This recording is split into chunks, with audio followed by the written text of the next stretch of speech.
নির্বাচনী জনগণের রাজনৈতিক অধিকার নিশ্চিতের একমাত্র উপায় মন্তব্য করে বিএনপির ভারপ্রাপ্ত চেয়ারম্যান তারেক রহমান বলেছেন, ভোট নিয়ে বিতর্ক সৃষ্টি করা পরাজিত ফ্যাসিস্টদের সহায়তা করা শামিল। নতুন রাজনৈতিক দলের উদ্যোগকে বিএনপি স্বাগত জানাবে বলেও মত দেন তারেক রহমান।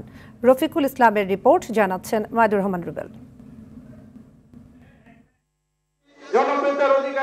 জাতীয় শিক্ষক দিবস উপলক্ষে রাজধানীর ইঞ্জিনিয়ার্স ইনস্টিটিউশনে সমাবেশ করে জাতীয়তাবাদী শিক্ষক কর্মচারী ঐক্যজোট।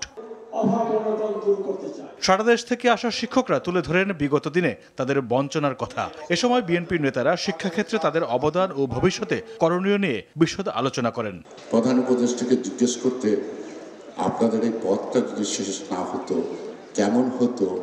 কেমন হবে আপনি বলুন। অনুষ্ঠানে ভার্চুয়ালি যুক্ত হয়ে বিএনপির ভারপ্রাপ্ত চেয়ারম্যান তারেক রহমান বলেন, বিএনপি সরকার গঠন করলে অগ্রাধিকার ভিত্তিতে শিক্ষা কমিশন গঠন সহ নানা পদক্ষেপ নেবে। আমরা যাই বলি না কেন, একটি গণতান্ত্রিক রাষ্ট্রে কিন্তু শেষ পর্যন্ত রাজনৈতিক সিদ্ধান্তের আলোকেই সকল কিছু পরিচালিত হয়। সুতরাং কোনো কিছুকে শুদ্ধ রাখার জন্য রাজনীতির বাইরে রাখতে হবে, রাজনীতির ঊর্ধ্বে রাখা কিংবা বাইরে সরিয়ে রাখা, এইটি না করে বরং রাজনীতিটাই আমাদের শুদ্ধ করা প্রয়োজন।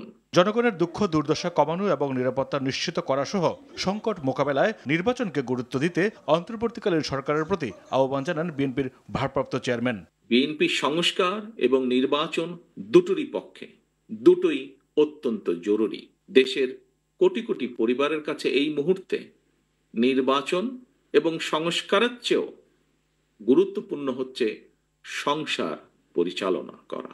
একদিকে দ্রব্যমূল্যের ঊর্ধ্বগতি, অপরদিকে জনগণের উপরে চাপিয়ে দেয়া ভ্যাটের বোঝা। ছাত্রদের নতুন দল গঠন প্রসঙ্গে তারেক রহমান বলেন, সরকারের থেকে নতুন দল গঠনকে ক্ষমতার অপব্যবহার হিসেবে দেখতে পারে জনগণ। রাজনৈতিক দল গঠন করতে গিয়ে কেউ যদি রাষ্ট্রীয় কিংবা প্রশাসনিক সহায়তা নেন, সেটি জনগণকে হতাশ করবে। মাইদুর রহমান রুবেল, RTV, ঢাকা।